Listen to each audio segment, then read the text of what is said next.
오늘 말씀 마가복음 6장 7절에서 13절 그리고 30절에서 31절 이렇게 교독하도록 하겠습니다.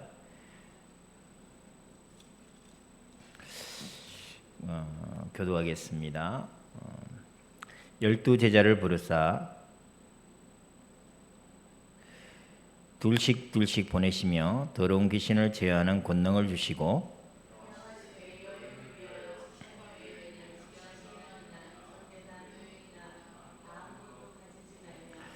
신만 신고 두 벌 옷도 입지 말라 하시고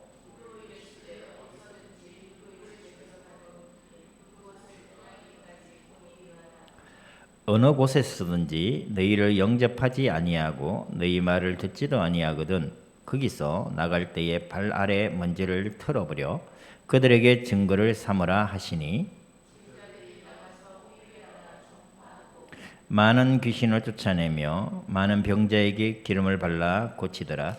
30절 31절 우리 같이 읽겠습니다. 사도들이 예수께 모여 자기들이 행한 것과 가르친 것을 낱낱이 고하니 이르시되 너희는 따로 한적한 곳에 가서 잠깐 쉬어라 하시니 이는 오고 가는 사람이 많아 음식 먹을 겨를도 없음이라. 아멘. 이때까지 우리 하나님 말씀, 오직 말씀, 그리고 그 말씀이 우리 삶 속에 적용되어지는 유일한 통로는 믿음이다. 그래서 오직 믿음 이 관점으로 마가복음 지금까지 봐왔습니다. 우리 오늘 본문 말씀 제목이 뭐죠? 예수님의 최대 관심 이렇게 했어요. 예수님의 최대 관심. 예수님의 가장 크게 관심을 가지고 있는 것이라면 예수님을 믿는 우리 또한 가장 큰 관심을 갖고 있어야 되지 않겠습니까? 그죠? 우리 본문 말씀을 보기 전에 우리 마태복음 6장 우리 한번 찾아서 한번 이 말씀 읽고 넘어가도록 하겠습니다. 마태복음 6장 33절입니다. 33절 우리 이 말씀 같이 읽고 본문 시작하도록 하겠습니다. 같이 읽겠습니다. 6장 33절 시작. 그런즉 너희는 먼저 그의 나라와 그의 의를 구하라. 그리하면 이 모든 것을 너희에게 더하시리라. 아멘. 주님께서 말씀하시기를 너희는 먼저 그의 나라와 그의 의를 구하라. 그랬어요? 우리가 지금 가만히 우리의 삶을 돌아보면 사실은 마태복음 6장 33절의 말씀에 의거한 삶인가 생각을 우리 한번 짚고 넘어가 보도록 하십시다. 하나님이 모든 일에 가장 앞서서 먼저 하나님의 나라와 하나님의 의를 구하라 하셨습니다. 그리하면 이 모든 것은 바로 그 위에 있는 말씀에 나와 있는 것들이죠. 6장 25절에 보면 이렇게 되어 있습니다. 내가 너희에게 이르노니 목숨을 위하여 무엇을 먹을까, 무엇을 마실까, 몸을 위하여 무엇을 입을까 이 이야기예요. 우리가 먹고 마시고 입는 이것들은 참 중요하지 않습니까? 육신을 가진 우리 존재로서 이것을 포기하고 살 수 있는 것은 아니지 않습니까? 그래서 굉장히 중요한 것입니다. 그래서 저는 맛있는 걸 먹으면 굉장히 행복해요. 그리고 그 맛있는 것을 그렇게 준비하신 분들 보면 너무나 감사하고 참 대단하다 생각을 합니다. 무엇을 먹을까, 무엇을 마실까, 무엇을 입을까 먼저 염려하지 말라 이거예요. 무엇을 먼저 염려하라는 것입니까? 하나님의 나라와 하나님의 의를 먼저 염려하라라고 말씀하셨습니다. 근데 우리가 사실은 그러하냐 이거예요. 그렇지 않습니다. 그죠? 우리는 늘 내일을 걱정합니다. 그래서 마태복음 6장 34절에 보면 내일 일을 위하여 염려하지 말라 이런 말씀을 하셨어요. 근데 우리가 염려거리, 근심거리, 걱정거리 늘 있어요. 항상 존재합니다. 우리가 주님 앞에 가는 날까지는 이 염려와 근심은 존재할 수밖에 없는 것입니다. 그러나 그 염려와 근심 속에서도 먼저 무엇을 구하라가? 하나님 나라와 하나님의 의를 구하라고 먼저 말씀하셨죠. 그럼 우리가 먼저 하나님의 나라와 의를 구하는 이 삶과 지금 우리가 오늘 예수님의 최대 관심 이거와 아주 밀접한 관계가 있는 것입니다. 그래서 한번 보도록. 일대지가 뭐예요? 예수님의 유일한 제자 훈련이라고 했습니다. 예수님께서 공생의 기간 동안 예수님과 함께할 12제자를 세우셨죠. 그리고 70인 제자도 세우셨습니다. 그리고 예수님 주위에는 예수님의 수족을 드는 많은 여인들도 함께 동행했습니다. 그래서 예수님이 전도하는 그 현장에는, 예수님 가시는 현장에는 그렇게 많은 제자들과 여인들이 함께 동행을 했습니다. 그래서 그 중에 예수님께서는 3년 동안 공생애를 사셨잖아요. 하나님 나라를 말씀해 주셨습니다. 그 3년의 기간 동안 제자들에게 하신 훈련, 제자 훈련, 각 교회마다 요즘 제자 훈련 많이 하지 않습니까? 예수님이 하신 유일한 제자 훈련이 바로 오늘 읽었던 본문입니다. 우리에게 있어서 가장 중요한 것들을 뽑아라고 하면 많이 뽑을 수 있는 것들이, 신앙생활에서 중요한 것들이 하나님 말씀을 배우는 것, 성경 공부 중요하죠. 그렇죠? 그리고 기도도 중요합니다. 기도 훈련을 하려고 기도원도 만들고, 뭐 특별히 새벽 기도나 특별 기도나 뭐 금요 철야 기도나 이런 것을 해서 기도 훈련을 시키고 또 기도의 삶이 되어지도록 교회가 가르치지 않습니까?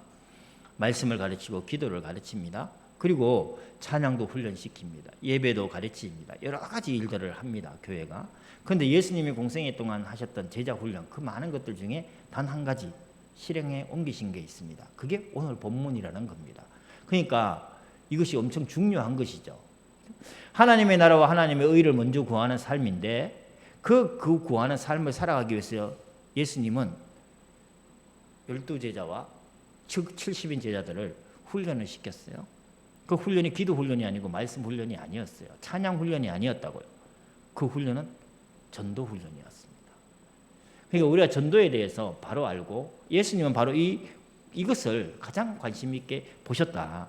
그것을 우리가 깨닫고, 그러니까 우리의 시선이 늘 무엇을 먹을까, 무엇을 마실까, 무엇을 입을까에 있는 게 아니라, 또는 내가 교회에서 관심 있는 그 부분에만 초점을 두는 것이 아니라 예수님의 관심에 우리의 마음을 맞춰야 되지 않겠습니까?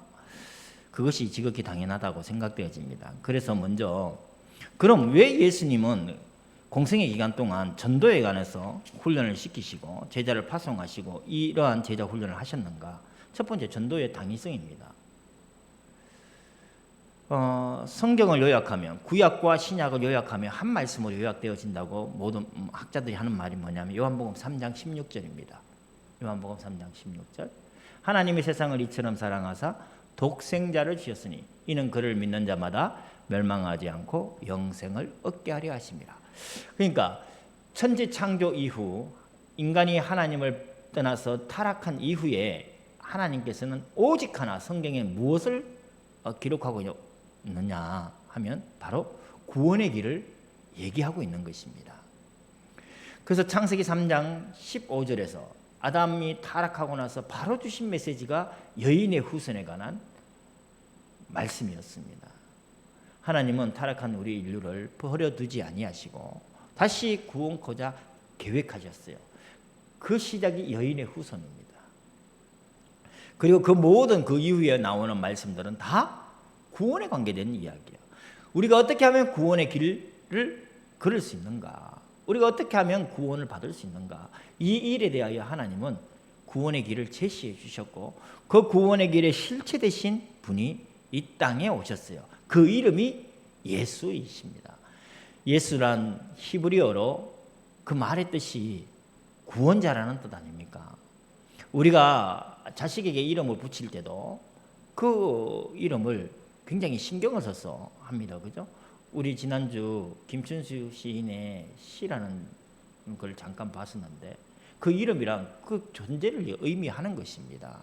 그래서 하나님께서 이 땅에 어떤 존재로 오셨느냐, 무엇 때문에 오셨느냐, 그 이름에 드러나 있는 것이죠. 예수, 구원자입니다. 사도행전에서는 분명히 이렇게 얘기하고 있습니다. 세상은 많은 구원의 길을 얘기합니다. 어디 기독교만이 구원이냐? 다른 종교에도 구원이 있지 않느냐?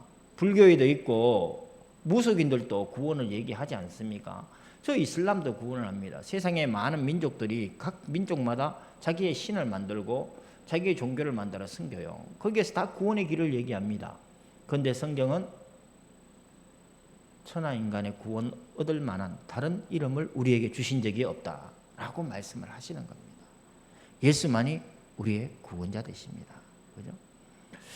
그래서 성경의 모든 관심은 이 구원에 있고 예수님 그 자체가 구원자로서 이 땅에 유일한 구원자로서 이 땅에 오셨습니다. 그럼 이 예수가 구원자로 오셨는데 그 구원을 어떻게 세상이 알 수 있느냐? 이것이 중요한 것 아니겠습니까? 그렇죠? 세상이 그 구원자 되신 예수를 어떻게 알 수 있단 말입니까? 그래서 고린도전서 1장 21절 우리 같이 읽어보겠습니다.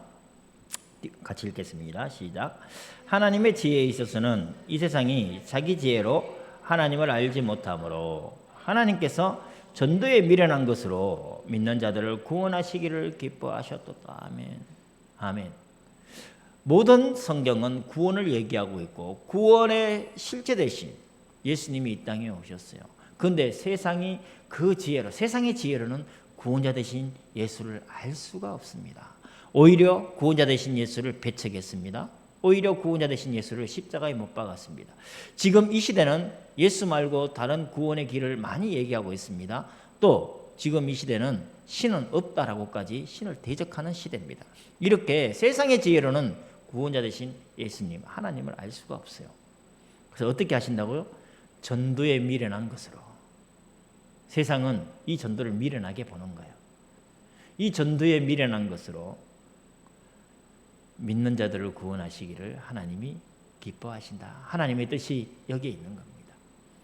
성경은 구원을 이야기하고 그 구원자 되신 예수님을 얘기하는데 그것을 세상에 어떻게 알릴 수 있느냐? 바로 이 전도를 통해서 알릴 수 있다. 그리고 이것을 가장 귀하게 여기셔서 예수님의 공생의 기간 동안 단 한 번 유일하게 하신 훈련이 바로 제자들을 향한 전도 훈련이었다.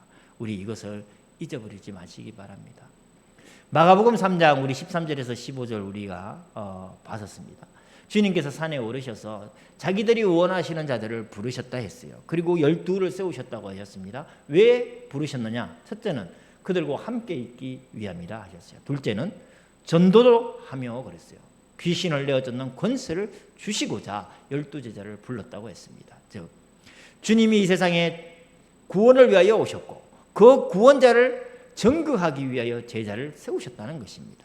지금 우리는 바로 이러한 부르심을 받은 성도들입니다. 이것이 우리 삶의 방향이 되어지기를 간절히 바랍니다. 그리할 때 마태복음 6장 33절이 되는 겁니다. 우리가 진짜 여기에 맞출 때 하나님은 우리 육신의 필요를 채우시는 것입니다. 두 번째로 우리가 생각해야 될 것은 전도의 시급성입니다. 전도는 천천히 해도 되어지는 것이 아닙니다. 히브리서 9장 27절에 이런 말씀이 있어요. 한 번 죽는 것은 사람에게 정해진 것이요 그 후에는 심판이 있다. 그 심판은 영원한 지옥의 심판입니다. 우리 모두가 절대 가서는 안 될 지옥의 심판입니다. 사랑하는 나의 형제들이, 나의 이웃들이, 나의 친척들이 절대는 가서는 안 될 죽음의 심판입니다. 그 심판이 기다리고 있는 거예요. 안타깝게도 우리 인생은 언제 죽을지 알 수 없는 인생이에요. 건장하다고 수십 년, 수백 년 더 사는 게 아닙니다. 어느 날 갑자기 수많은 사건, 사고로 나의 삶이 다할 수도 있습니다. 사랑하는 나의 친척을, 나의 가족을 기대하지 아니했던, 생각하지도 않았던 사고로 잃어버릴 수도 있습니다. 이렇게 사람은 기다려주지 않습니다. 그래서 전도는 시급한 것입니다. 두 번째로는 분명히 우주의 종말이 있습니다. 전 지구적인 종말이 있습니다. 주님 말씀하셨습니다. 다시 오신다. 그 전 지구적인 종말은 무엇과 관계되어서 일어나느냐면 바로 전도와 관계되어져서 일어나는 것입니다. 마태복음 24장 14절에서 이 천국 복음이 모든 민족에게 증언되기 위하여 온 세상에 전파되리니, 전도 아닙니까? 그죠? 온 세상에 전파되리니 그제야 끝이 오리라 하셨어요. 즉 주님의 재림은 이 전도와 관계되어진 것입니다. 그래서 지금 우리 구원받은 하나님의 백성이고 주님이 원하셔서 부르신 우리는 이 전도의 당위성과 시급성을 깨닫고 우리 마음속에 먼저 하나님의 나라와 의를 구하는 그러한 마음이 회복되어지기를 간절히 바랍니다. 그러면 오늘 말씀 속에서 전도의 진행에 들어가서 한번 보도록 하겠습니다. 먼저 주님께서 12제자를 부르사 둘씩 보내시며 이러셨어요. 둘씩. 이 2라는 숫자는 성경에서는 정인의 수를 얘기합니다. 재판을 할 때에 2명은 정인의 수입니다. 2명이 정인을 하여야만 그 재판이 성립되어지는 것입니다. 즉 우리는 모든 제자는 그리스도의 정인으로 부르셨으니 모든 제자는 전도자가 되어지는 것입니다. 성도 여러분, 우리 이렇게 모든 그리스도인이 전도자라고 내가 얘기한다면 하나 우리가 잘못 생각하는 것을 짚고 가야 됩니다. 뭐냐면 믿음이 많아야, 성경적인 지식이 많아야, 또는 어떤 큰 체험을 하여야만 전도자가 되는 것이 아니냐는 착각을 혹시나 할 수 있어요. 착각을. 그것이 아닙니다. 오늘 본문에서 이 12제자는 제가 지금까지 얘기했습니다. 12제자를 향해서 주님은 풍랑이 있는 갈릴리 호수에서 뭐라고 말씀하셨어요? 믿음이 적은 자들아 라고 말씀하셨습니다. 그 말씀은 계속해서 이어져 나갑니다. 예수님의 부활을 본 제자들을 향해서도 믿음이 없는 세대라고 얘기를 했습니다. 예수님의 부활을 보고서도 제자들은 믿지를 못했어요. 그런데 이 믿음이 없는 제자들을 향하여 주님이 지금 둘씩 보내신 것 아닙니까? 맞죠? 내 믿음이 커야만, 내 믿음이 장성해야만, 내 믿음이 어느 정도 자라야만 내가 전도할 수 있겠다. 이것은 아니라는 것입니다. 내가 구원받은 하나님의 백성 맞으면 나가는 것입니다. 전하는 것입니다. 마치 이제 갓 말을 배운 아이가 이웃집 아저씨한테 얘기하는 거. 우리 아빠. 그죠? 우리 엄마. 이웃집 아저씨에게 내 엄마, 내 아빠를 두고 우리 엄마, 우리 아빠라고 얘기하는 겁니다. 어린아이의 전도 방법이죠. 나는 하나님을 잘 몰라요. 그런데 우리가 할 수 있는 건 분명한 내가 믿는 것은 하나님은 나의 아버지야. 나의 창조주야. 나의 구속자야. 나의 구원자야. 나는 하나님을 통해서 나는 기뻐. 나는 행복해. 어린아이 같은 말이라 할지라도 그 말이 성령이 역사하시면 그 영혼을 사단의 소나기에서, 죽음의 소나기에서 건질 수 있는 강력한 메시지가 되어진다는 것입니다. 믿으시기 바랍니다. 오늘 이렇게 믿음이 없는 제자들을 주님은 둘씩 보내셨지 않습니까? 우리가 이 말씀을 기억하시기 바라고, 그리고 또 하나는 전도는 교회를 부흥시키기 위한 수단이 결코 아닌 것입니다. 우리 진짜 그러한 마음 가지면 안 되는 것입니다. 지옥 가는 인생을 구원코자 하신 하나님의 그 큰 계획을 우리가 알기에, 그리고 우리가 그 천국을 알기에 전하는 것입니다. 두 번째는 주님께서 이런 말씀을 하셨어요. 10절에 보니까 또 이르시되 어디서든지 누구의 집에 들어가거든 그곳을 떠나기까지 거기 유하라 했어요. 그러니까 여기에 보면 현장에 가면 지금 예수님께서 12제자를 둘씩 파송하셨잖아요. 그들이 간 현장에 가면 이러한 사람이 있다는 겁니다. 주님이 준비한 제자가 있다는 겁니다. 머물게 할 그 사람이 있다는 거예요. 그 사람을 만나면 되는 겁니다. 그 사람이 있는 거예요. 그 정인의 삶이 사도 바울의 삶이었습니다. 빌립보에 가니까 루디아라는 사람을 하나님이 준비시켜 놓으셨어요. 데살로니가에 가니까 야손이라는 사람을 하나님이 준비시켜 놓으셨던 것입니다. 고린도에 가니까 브리스길라와 아굴라라는 사람을 로마에서부터 추방되어 고린도에까지 보내셔서 만나게 하셨던 것입니다. 하나님은 이렇게 현장에 가면 이러한 사람을 만나게 하시는 겁니다. 우리가 그러한 사람을 만날 때 하나님은 이곳에 하나님의 구원의 계획이 있구나, 큰 확신을 갖고 그러한 사람을 우리 먼저 찾도록 하십시다. 그러한 사람이 우리 가정 내에서 먼저 만나지기를 바랍니다. 주님이 둘씩 보내셨잖아요. 그래서 남편과 아내 된 자는 먼저 이러한 전도의 팀이 되어지기를 바랍니다. 부모와 자식이 먼저 이렇게 전도의 한 팀이 되어지기를 간절히 바랍니다. 그럴 때 우리 가문이 살아나고 우리의 후대가 살아나는 생명의 역사가 일어나게 될 줄로 저는 믿습니다. 세 번째로는 이러한 전도자를 하나님은 책임지십니다. 8절에 보니까 명하시되 여행을 위하여 지팡이 외에는 양식이나 배낭이나 전대의 돈이나 아무것도 가지지 말고 신만 신고 두벌옷도 입지 말라. 주님이 다 준비하신다는 거예요. 입을 거, 먹을 거, 마실 거, 집까지 주님이 다 준비해 놓겠다. 그래서 고린도전서 9장 14절에 이와 같이 주께서도 복음 전하는 자들이 복음으로 말미암아 살리라 명하셨다 말씀하셨습니다. 우리가 복음을 전할 때에, 복음에 증인되어질 때에 우리의 모든 필요를 주님은 채우시고 준비하신다. 우리 이 말씀 증인되어지십시다. 진짜 이 말씀을 붙들고 나가십시다. 우리가 현장에 있지 않습니까? 삶의 터전에서 일을 해야 됩니다. 육체적인 노동을 통하여 돈을 벌어야 됩니다. 그래야 우리가 먹고 사는 것이죠. 그런데 그 먹고 사는 데에만 관심을 두어져서는 세상 사람과 똑같이 산다는 것입니다. 우리의 관심을 어디에 두냐? 예수의 관심에 두자는 겁니다. 그럴 때 하나님은 그의 나라와 그의 의를 먼저 구할 때에 이 모든 것 채우시는, 지금 마가복음 6장에서 전도 현장으로 파송하시면서 돈 걱정하지 마라, 먹을 거 걱정하지 마라, 어디서 잠잘지 걱정하지 마라, 주님 이러시면서 보내신 거 아니에요. 그렇죠? 우리 인생이 지금 여기서 천년만년 살 것 아니지 않습니까? 우리의 본향은 어디입니까? 우리의 본향은 천국이에요. 아버지가 내 하나님이시라고요. 우리는 아버지 집에 갑니다. 이 세상은 그래서 많은 분들이 얘기했어요. 나그네 길이다, 순례자의 길이다.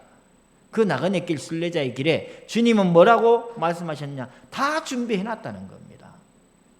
진짜 우리의 마음, 관심을 예수님의 관심에 두시는 그런 은혜가 있기를 간절히 바랍니다. 또 한 가지 우리가 반드시 알아야 될 것은 영적 싸움을 하는 하나님의 군대라는 사실을 우리가 잊어버리면 안 됩니다. 싸움 싫죠. 피 튀기는 싸움 누가 좋아합니까? 저도 싫어요.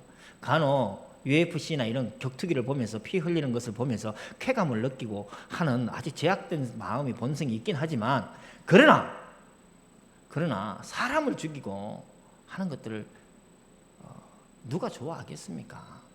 그죠? 근데 하나님은 분명히 이런 말씀이에요. 싸움이란 이야기를 합니다. 군대라는 단어를 씁니다. 출애굽할 때 하나님께서 모세에게 얘기합니다. 바로에게 가서 뭐라고 얘기하냐? 내 군대 하나님의 백성 이스라엘을 보내라. 이스라엘을 하나님은 뭐라고 말씀하셨냐? 내 군대라고 얘기하셨어요. 하나님의 군대입니다.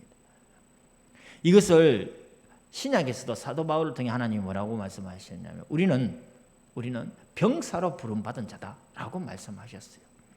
그리고 에베소서에서도 우리에게 신앙을 전신갑주를 입으라고 말씀하셨습니다. 그죠? 전신갑주. 완전 무장하라는 겁니다. 우리의 신앙 상태를 어떻게? 영적 싸움의 상태로 지금 말씀하고 계시는 겁니다. 사실 우리가 눈에 보이는 것만이 다는 아니라는 것을 알지 않습니까? 우리 영적인 존재입니다. 눈에 보이지 아니하는 사단이 존재합니다. 귀신이 존재합니다. 마귀가 존재합니다. 이 악한 흑암의 세력이 존재합니다. 이러한 세력과의 영적인 싸움입니다. 전도는 그것입니다. 영적인 싸움입니다. 그래서 두 번째, 전도는 영적 싸움에서 승리한 결과다. 우리 이 말씀 꼭 마음에 담으시기 바랍니다. 전도는 영적 싸움에서 승리한 결과입니다. 그래서 주님께서 12제자를 둘씩 보내시면서 먼저 하신 말씀이 더러운 귀신을 제어하는 권능을 주시고 말씀하셨어요. 성도 여러분, 전도는 사람의 힘으로 사람의 지혜로 하는 것이 아닙니다. 주님께서 마가복음 3장 27절에 이런 말씀하셨잖아요. 먼저 사람이 강한 자를 결박하고서 그 강한 자의 집에 들어가 그 세간을 넉탈하지 않겠느냐. 이것은 전도를 비유하신 말씀이라고 하셨습니다. 강한 자가 누굽니까? 세상을 장악하고 있는 사단입니다. 공중 권세를 잡았다고 했습니다. 그래서 불순종의 영들에 순종하고 있습니다. 수많은 세상 사람들은 이 강한 자 사단의 권세를 누가 결박할 수 있단 말입니까? 우리는 할 수 없어요. 그래서 주님이 둘씩 보내시면서 더러운 귀신을 제어하는 권능을 주셨다고 했습니다. 다시 한번 말씀드립니다. 이 제자들은 믿음이 있는 상태가 아니었어요. 온전한 믿음의 상태가 아니었습니다. 어린아이 같은 믿음이었어요. 연약한 믿음이었습니다. 바로 우리를 얘기합니다. 연약하지만 하나님께서는 하나님 백성된 우리를 하나님의 군대 삼으시고 우리에게 믿음이 있든 없든 간에 우리에게 더러운 귀신을 제어하는 권능을 주셨어요. 이 말씀 믿으시기 바랍니다. 그래서 우리 이렇게 기도하셔야 됩니다. 영적 싸움의 기도를 하셔야 됩니다. 영적 전쟁의 기도를 하셔야 돼요. 지금 우리 가정에 역사하고 있는 흑암의 권세가 주 예수 그리스도의 이름으로 결박당하고 떠나가도록 우리 예수의 이름의 권세를 사용하시기를 간절히 바랍니다. 귀신 들렸다는 게 아니에요. 귀신에 장악되어졌다는 게 아닙니다. 귀신에 장악되어 귀신 들려서 지옥 간다는 이야기가 아닌 것입니다. 하나님 백성으로 부름 받았음에도 불구하고 귀신의 영향력 아래에 있는 것입니다. 그래서 미혹의 영 가운데 속고 있는 겁니다. 그래서 주님께서 그 강한 자를 결박하고 그의 세간을 넉탈한다 말씀하신 거예요. 지금 우리의 자식들이, 우리의 일가 친척들이 이 귀신에 장악되어져서 하나님을 몰라 미혹당하여 이 귀신의 손아귀 종로로 타고 살아가고 있는 것입니다. 우리가 이것을 보고 영적인 싸움을 싸우라고 주님은 분명히 말씀하시고 우리 힘으로 안 되니 예수의 권능을 주신 것입니다. 그래서 지금 이 말씀 둘씩 파송하기 전에 주님께서 그라사인 미친 사람, 그라사인 광인에게서 군대 귀신을 말씀으로 쫓아내시지 않으셨습니까? 그죠? 그것을 보여주시면서 지금 우리에게 이러한 권능을 주셨습니다. 그러니까 전도라는 것이 그냥 교회 좋다, 목사님 좋다 이런 얘기가 아닌 거예요. 영적 싸움의 승리의 결과입니다. 우리 이번 한 주간 이 말씀 붙들고 우리 영적 싸움을 싸우십시다. 예수 이름의 권세로 이 흑암의 권세, 사단의 권세를 결박하여 영적 싸움의 승리의 결과인 전도를 우리가 맛보기를 간절히 바랍니다. 그래서 사도행전 26장에서 사도 바울도 이러한 말씀을 하셨습니다. 어둠에서 빛으로 사단의 권세에서 하나님께로 돌아오게 하고, 사탄은 존재합니다. 실체적으로 존재합니다. 주님께서 재림하여 심판하셔서 무저갱에 가두기까지 사단은 존재하고 있습니다. 우리 그거 잊지 말아야 됩니다. 그 사단의 권세 아래에 있던 자들을 어떻게 해요? 우리의 왕 되신 하나님께로 인도하는 것, 그것이 전도라는 것입니다. 그런데 이 사탄은 가만히 있느냐? 절대 가만히 있지 않습니다. 어떤 일을 하냐면 골로새서 1장 13절에 그가 우리를 흑암의 권세에서 건져내사 했어요. 흑암의 권세, 미혹의 영입니다. 사단은 거짓의 압입니다. 진리 되신 주님의 말씀을 믿지 못하도록 속입니다.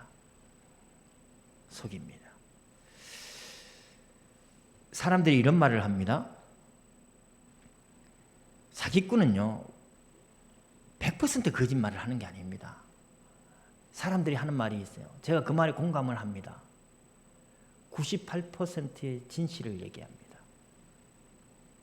2%의 거짓말이면 강력한 거짓이 되어지는 겁니다. 그래서 사람은 속는 겁니다. 미혹당하는 것이고 사기당하는 것입니다. 여러분, 하나님께서 그래서 말세를 당하는 성도에게 이런 말씀하셔요. 특히 말세를 당할 때 미혹받지 않기를 주의하라 했어요. 미혹받지 않기를 주의하라. 100% 거짓말을 한다면 우리는 안 속아요. 그죠? 말끝마다 거짓인데 누가 속겠습니까? 그런데 말마다 진실을 얘기해요. 그리고는 절대적인 순간에 거짓으로 우리를 속이는 겁니다. 이것이 사단의 역사, 이게 흑암의 권세입니다. 사탄은 거짓의 압입니다. 우리 여기에 수많은 나의 형제들이 속고 있고 나의 이웃들이 속고 있어요. 나와 관계를 맺었던 나의 친한 친구들이 속고 있는 것입니다. 이것을 우리가 설득해서 이해시킬 수 있다고요? 아닙니다. 성경은 절대 그렇게 얘기하지 않습니다. 영적 싸움을 싸우시기 바랍니다. 사단의 권세와 싸우십시오. 미혹하는 이 흑암의 권세를 알고 싸우시기 바랍니다. 이 흑암의 권세, 사단의 권세 결국은 무엇이냐? 죽음의 세력 잡은 자 마귀를 멸하시며 그랬어요. 이 사단의 권세, 흑암의 권세의 종말은 무엇이냐? 죽음이라는 것입니다.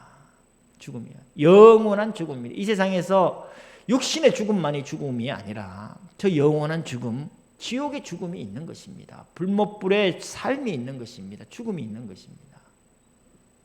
성경은 지금 그걸 얘기하는 거예요. 성도 여러분, 이 세상에 살면서 이것이 끝이다. 이 세상의 삶이 전부다. 돈이 최고고 내 육신이 편하면 되지 뭐. 이것이 지금 세상이 우리 형제들에게, 우리 친척들에게 심어놓은 사단의 생각입니다. 그래서 영원한 지옥을 생각하지 못하게 하는 거예요. 요즘은 문화를 보면서, 영화를 보면서 제가 이런 생각 많이 합니다. SF 영화 많이 나오잖아요. 뭐 귀신의 영화 많이 나와요. 사후세계 영화 많이 나옵니다. 그런 걸 보면서 제가 생각을 합니다. 굉장히 사탄을 친근화시켰어요. 친숙하게 만들었어요. 굉장히 사단을 가까이 만들었어요. 지옥 가도 될 것 같이 만들어놨어요. 그래서 지옥을 생각하지 않게 만들었어요. 사후세계를 생각하지 않게 만들었어요. 목사님들이 이런 말씀 종종 합니다. 죽어 천국 가는 게 중요하냐? 이 땅에서 천국의 삶을 사는 게 중요하지. 저 그 말에 동의합니다. 그러나 반드시 지옥이 있다는 사실을 간과해서는 안 된다는 것입니다. 간과해서는 안 되는 것입니다. 아니, 이 땅에서 지옥까지 산다 해서 천국 가는 것에 이 땅에서 천국처럼 살다가 천국 갔으면 좋겠습니다. 그런데 솔직히 우리의 삶이 날마다 그렇게 천국의 삶을 살 수는 없는 것입니다. 우리가 솔직하게 우리 자신을 보면, 우리 인생을 보면 어제도 고민했고 염려했고 근심했지 않습니까? 오늘 우리 교동문 읽을 때 천국의 삶을 잠깐 봤습니다. 완벽한 삶입니다. 그죠? 근데 우리가 어떻게 하루하루가 그렇게 완벽한 삶입니까? 잠시 잠깐 찰나 속에서 하나님의 위로와 은혜를 맛보는 삶인 것이죠. 그것이 천국의 삶이라면 천국의 삶이겠지만 그러한 천국은 아닌 것입니다. 천국은 진짜 눈물도 없고 근심도 없고 걱정도 없고 완전한 평화와 안식이 있는 것이 아닙니까? 그죠? 지옥이 있습니다. 이 땅에서 지옥처럼 살다가 지옥 가는 것입니다. 진짜 지옥으로 가는 것입니다. 우리 이걸 잊어버리지 말고 우리 마음에, 그래서 이 전도는 숙제처럼 여겨서는 안 되는 것입니다. 꼭 전해야 되고, 내가 사랑하는 형제들, 내가 사랑하는 이웃들, 내가 사랑하는 사람들에게는 이 복음이 전거되어서 지옥 가서는 안 되는 것 아니겠습니까?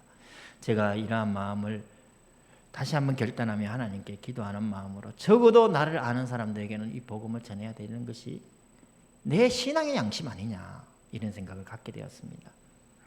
그 다음에 중요한 것입니다. 무엇을 전해야 됩니까? 그러면 무엇을 전해야 되는 것입니까? 이것이 중요한 것이죠. 오늘 이 제자들이 12절에 보니까 뭐라고 말씀했습니까? 제자들이 나가서 회개하라 전파했어요. 그죠? 회개하라. 이 회개하라라는 것은 주님이 이 세상에 오셔서 처음 하신 말씀이 바로 이 말씀이었습니다. 주님이 뭐라고 말씀하시냐면 때가 찼고 하나님의 나라가 가까이 왔다. 그러므로 회개하라, 복음을 믿어라. 이 말씀을 하셨어요. 즉 우리가 전해야 될 말씀은 뭐냐면 내 말이 아닌 것입니다. 하나님의 말씀, 하나님의 말씀을 전하는 것입니다. 우리가 예수님은 이러한 분이야라고 잘 설명하고 설득하여 그 사람이 교회 오는 게 아니라는 것입니다. 그 사람이 이해하지 못한다 할지라도, 받아들이지 못한다 할지라도 우리는 하나님의 말씀을 전하는 것입니다. 설득하는 것이 아닙니다. 이거 꼭 잊지 말아야 됩니다. 그래서 말씀은 선포하는 것이라고 얘기하는 것입니다. 사도 바울도 고린도전서 2장에서 이런 말씀하셨습니다. 내 말과 내 전도함이 설득력 있는 지혜의 말이 아니다. 오직 성령의 나타나심과 능력으로 되어지기를 원한다. 말씀하셨어요.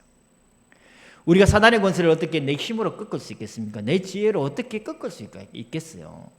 한 사람 설득시키는 게 쉬운 일입니까? 불가능합니다. 그죠? 내가 내 자식도 설득 못 시키는데 어떻게 그게 가능하겠습니까? 그게 절대 설득이 아닙니다. 하나님의 말씀은 선포입니다. 하나님 말씀하신 대로 말하면 됩니다. 뭐라고 말씀하시냐? 회개하라 말씀하셨어요.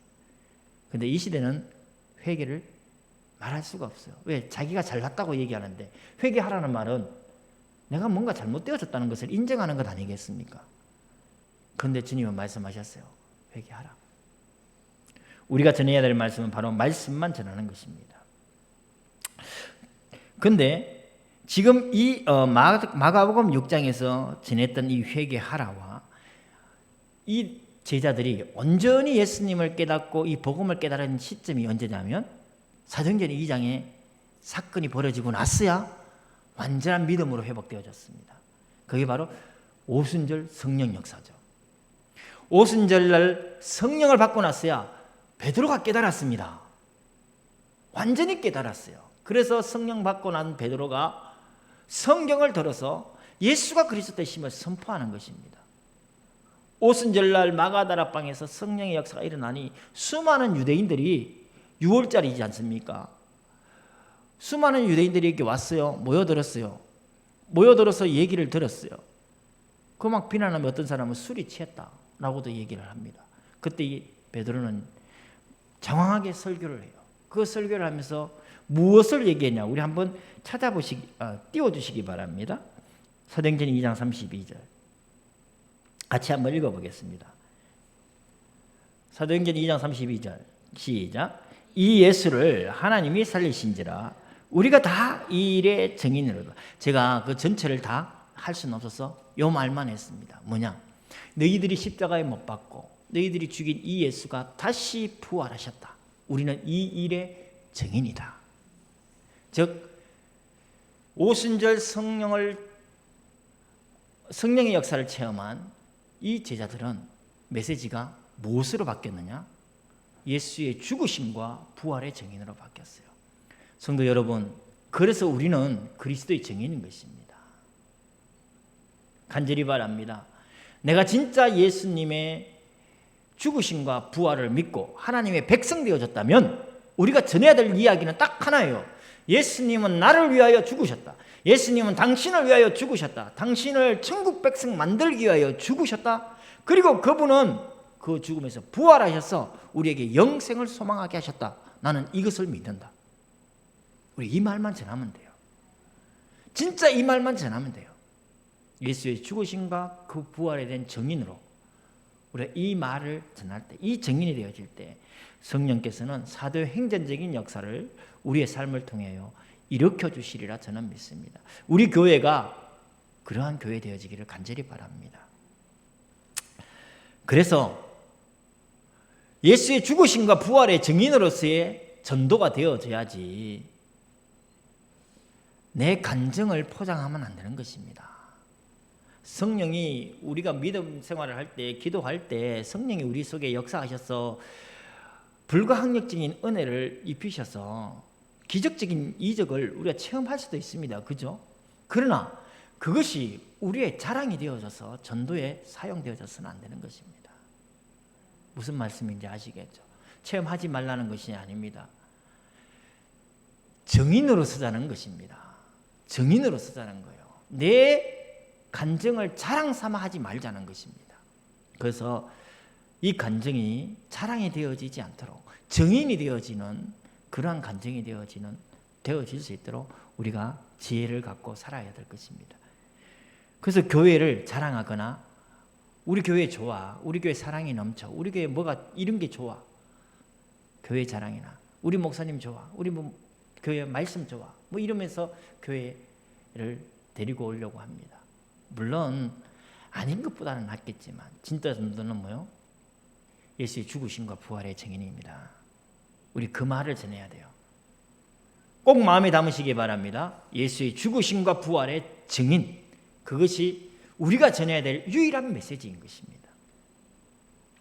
그럴 때 어떤 일이 벌어지냐면 이 일은 반드시 벌어집니다.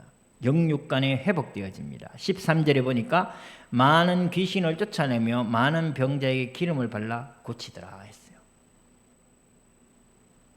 치유의 능력이 나타납니다. 치유의 능력이 나타납니다. 영적인 문제가 해결되어집니다. 육적인 문제가 해결되어집니다. 하나님의 이 말씀이 선포되어지는 순간 반드시 사단의 권세는 결박당할 것이고 미혹의 영 사단은 결박당합니다. 죽음의 세력에서 우리를 건져내십니다. 그래서 하나님은 우리를 회복시키십니다. 영이 회복되어지고 육이 회복되어지는 그런 은혜가, 그런 역사가 반드시 일어납니다. 그 일에 제 인생이 증인입니다. 많은 사람들이 이러한 체험을 했습니다. 하고 있습니다. 우리 모든 교회 성도들 한 사람 한 사람이 이러한 전도의 증인이 되어지기를 간절히 바랍니다. 근데 하나 주의할 게 있어요. 여기서 주의해야 될 거. 기독교회사를 보면서 느끼는 점이고 제가 배운 점입니다. 뭐냐? 이러한 영적인 회복, 육적인 회복, 그 귀신이 떠나가고 질병에서 고쳐지는 이러한 신유의 은사만을 추종해서는 안 된다는 것입니다. 무슨 말씀인지 아시겠죠? 사도 바울에게는 사탄의 가시가 있다고 했습니다. 사도 바울에게는 그것이 정확히 무엇인지는 모르겠지만 본인이 전도하는데 굉장히 방해가 된 것은 분명한 것 같습니다. 그래서 하나님께 3번 간절히 간구했습니다. 그 능력의 종 사도 바울에게 하나님은 그것을 그냥 두셨습니다. 내 은혜가 네게 족하다. 네가 약한 가운데 강하여진다. 신유의 은사만을 추종하며 살아간다면 우리는 어쩌면 잘못된 길로 빠집니다. 분명히 그렇습니다. 그런데 수많은 사람들이 이것을 쫓지요. 눈에 너무나 명확하게 보이고 너무나 자극적이기 때문에. 다시 한번 말씀드립니다. 하나님의 나라는 말씀 위에 세워집니다. 말씀 위에 세워집니다. 미혹당하지 않도록 주의하라 하신 하나님의 말씀. 마지막 때가 가까울수록 사단은 하나님 백성조차도, 구원받은 하나님 백성조차도 넘어뜨리려고 미혹한다 했습니다. 수단과 방법을 가리지 않습니다. 우리가 꼭 하나님의 말씀만 붙들고 나가기를 간절히 바랍니다. 마지막으로 30절에 우리가 이제 사도들이 예수께 모여 자기들이 행한 것과 가르친 것을 낱낱이 고하니 그랬어요. 그죠? 반드시 결산의 때가 옵니다. 반드시 결산의 때가 옵니다. 우리 입으로 낱낱이 하나님 앞에 나아가 고하여야 될 때가 오는 것입니다. 오는 것입니다. 이 비유를 예수님은 마태복음 25장에서 달란트 비유를 통해서 말씀해 주셨습니다. 우리에게 맡겨준 이 달란트가 있어요. 그 마지막 결산할 때가 옵니다. 5달란트, 2달란트, 1달란트 맡은 자들이 주님 앞에 결산할 때가 온다는 것입니다. 주님은 지금 우리를 현장으로 내모셨어요. 첫 번째 현장은 가정의 현장입니다. 두 번째 현장은 우리의 산업의 현장입니다. 그런 현장으로 하나님이 우리를 보내셨어요. 그곳에서 왜 보내셨냐? 먹고 살기 위하여 보내신 게 아니라는 것입니다.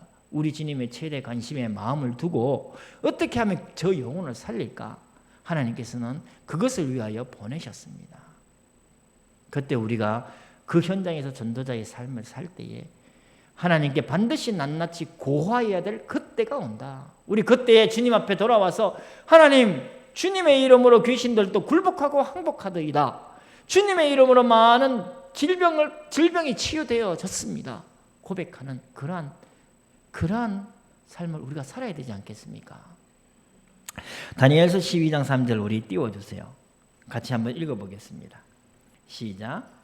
지혜 있는 자는 궁창의 빛과 같이 빛날 것이요 많은 사람을 옳은 대로 돌아오게 한 자는 별과 같이 영원토록 빛나리라. 아멘. 많은 사람을 옳은 대로 돌아오게 한 자, 별과 같이 영원토록 빛나는 그 영광을 약속하셨습니다. 예, 하나님의 최대 관심, 우리 주님의 최대 관심이 무엇인지 오늘 봤습니다. 내 인생의 최대 관심이 우리 주님의 최대 관심이 되어지고 우리 현장에서 이러한 증인 되어지기를 간절히 바랍니다. 우리 기도하겠습니다.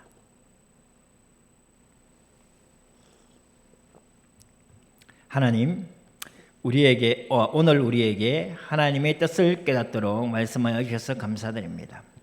하나님이 원하셔서 부르신 자들에게 주님의 최대 관심을 따라 사탄의 권세, 흑암의 권세, 죽음의 세력이 지배하는 세상에서 제자의 삶을 훈련하시고 우리 주 예수 그리스도의 십자가와 부활의 증인되게 하셨습니다. 우리의 삶이 주님의 최대 관심 속에 있게 하소서. 우리의 가정과 교회가 전도팀이 되어 십자가와 부활의 증인되게 하소서. 결산의 때 주님 앞에 서야 할 때가 다가옴을 잊지 않게 하시고 착하고 충성된 종으로 나의 관심이 아닌 주님의 관심을 쫓아 살게 하소서.